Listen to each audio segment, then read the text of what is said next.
Welcome to Samba Samba. Enjoy the video. You start by opening Google Maps on your phone or computer. Use the app or Maps.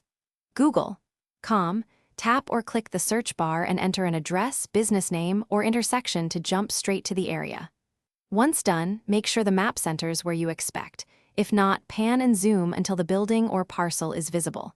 You do not need extra tools, just the map, basic location permission if prompted, and a clear view of the target area before moving to the next step. Now you drop a pin exactly where the ZIP is needed.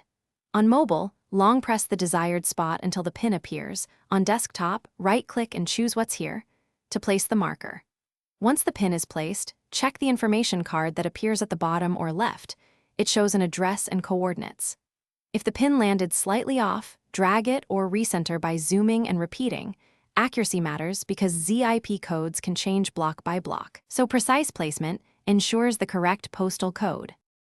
Finally, read the ZIP code from the place card or address field that appears after pinning. Scroll the info panel if needed. Google often lists postal code with the street address.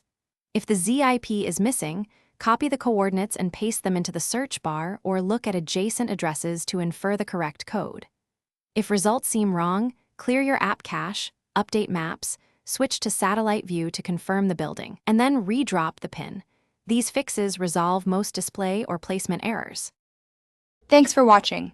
Consider subscribing if we helped you.